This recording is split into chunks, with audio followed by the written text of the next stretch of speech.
বিসমিল্লাহির রহমানির রহিম। আসসালামু আলাইকুম। জনতার রান্নাঘর থেকে সবাইকে জানাচ্ছি শুভেচ্ছা। আশা করি সবাই ভালো আছেন।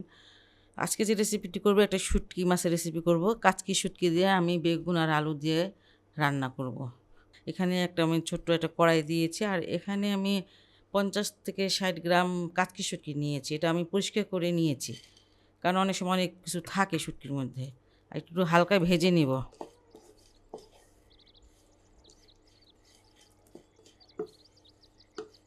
হালকা ভেজে নিলে হয় কি, একটা শুটকির যেটা ঘ্রাণ সেটা আসে।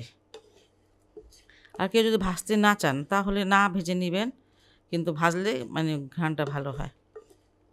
অনেক শুটকিতে বালু বালু লাগে, তাহলে কিন্তু তরকারিটা একদম খারাপ হয়ে যায়, খাওয়া যায় না বালু যদি মুখে লাগে। শুটকিটা ভাজা হয়ে গেছে, লাল লাল করে ভাজবো না, একটু ঘ্রাণটা বের হলে পরে আর ভাজা শেষ। আর এখন আমি এখানে দিয়ে দিব 1 গ্লাস পানি। আঁচটা কিন্তু বন্ধ করে দিয়েছে, আর এটা এখন নামিয়ে নিব। আর এই পানিতে আমি প্রায় 15 মিনিট এটাকে রেখে দিব। ঠিক আছে, এমন পানিতে আমি এটা 15 মিনিট রেখে দিব। আর তারপরে একটা খুব চিকন একটা জালির মধ্যে নিয়ে ধুবো। বালি যদি থাকে তাহলে নিচে পড়ে যাবে। শুটকি রান্না করতে চলে আসলাম। 2 চামচ তেল দিয়ে দিয়েছি, আর দিয়ে সেখানে 3টা পেঁয়াজ কুচি।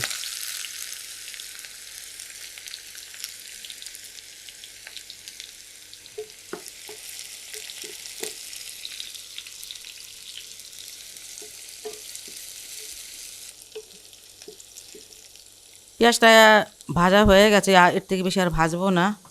আর এখানে 1 চামচ ভরে আমি আদা রসুন পেস্ট দিয়ে দিলাম।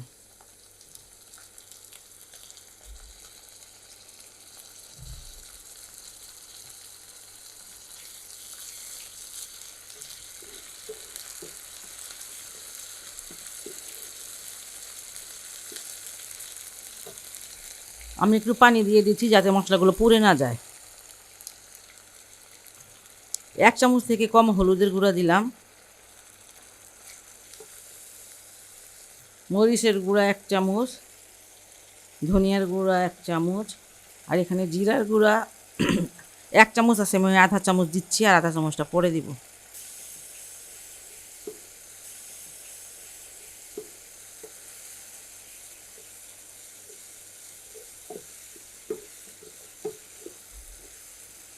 শুটকিতে মশলাটা একটু বেশি লাগে। স্বাদ মতন দিয়ে দিচ্ছি লবণ।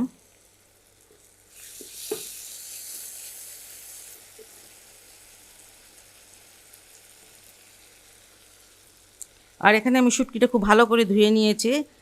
একটা চালনিতে নিয়ে, চিকনটা চালনিতে নিয়ে ভালো করে ধুয়েছি যাতে বালুগুলো সব পড়ে যায়।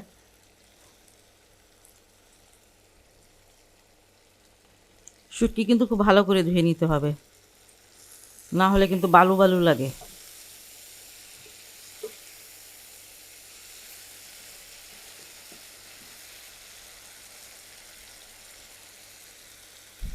এখানে একটা আলু কুচি করে নিয়েছি, একদম কুচি কুচি করি নাই, একদম কুচি কুচি করলে ভাজির মতন হয়ে যাবে, একটু মোটা রেখেছি। আর আপনারা যদি একটু কুচি করতে চান করতে পারেন, সমস্যা নেই। আলু বেগুনের তরকারি তো আলুটা একটু বেশি আগে দিতে হয়, কারণ আলুটা একটু শক্ত।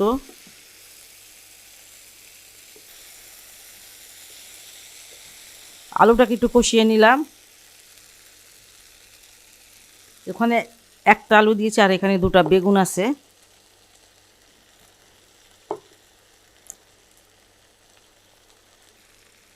আঁচটা কমিয়ে আমি এগুলো আস্তে আস্তে করে কষিয়ে নিব সুন্দরভাবে।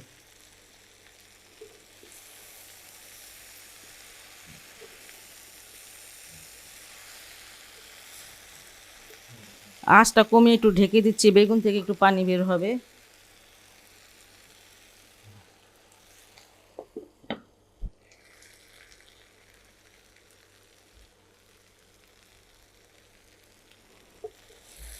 তিন থেকে 4 মিনিট এটাকে কষিয়ে নিলাম। আমি অবশ্য নেড়ে দিয়েছি এর মাঝখানে। এটা একদম ভাজা ভাজা হয়ে গেছে। আমি এখন একটু পানি দিয়ে দেবো। পানি খুব একটা বেশি দিতে যাবেন না। এই সময় আঁচটা আবার বাড়িয়ে দিবেন। 100 গ্রাম পানি দিলাম, কারণ শুটকিতে তো এমনি পানি রাখি না আমরা। শুটকিটা একদম ভুনা ভুনা হবে। যাই হোক, আলু বেগুন তো এই অল্প পানিতে সিদ্ধ হয়ে যাবে। এখানে আমি প্রায় 5টা কাঁচামরিচ নিয়েছি 4 ফালি করে। ঝালটা যদি বেশি খান বেশি দিবেন, কম খেলে কম দিবেন।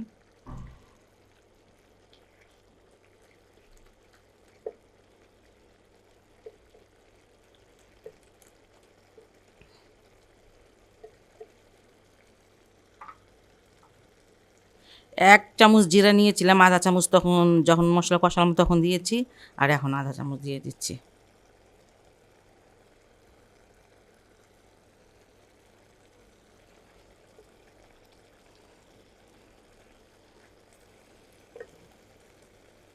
এক মুঠ ধনিয়া পাতা নিয়েছি, সেটাও দিয়ে দিচ্ছি। আবার প্রায় 6-7 মিনিটের জন্য ওটা ঢেকে দিলাম। 7 মিনিট পর আমি আসলাম। তরকারিটা দেখেন মাশাআল্লাহ কত সুন্দর হয়েছে। খুব মানে আমার কাছে আর খুব ভালো লাগে এই শুটকি আর বেগুন আলু দিয়ে। আপনি এটা বাসায় অবশ্যই ট্রাই করতে পারেন যারা শুটকি পছন্দ করেন।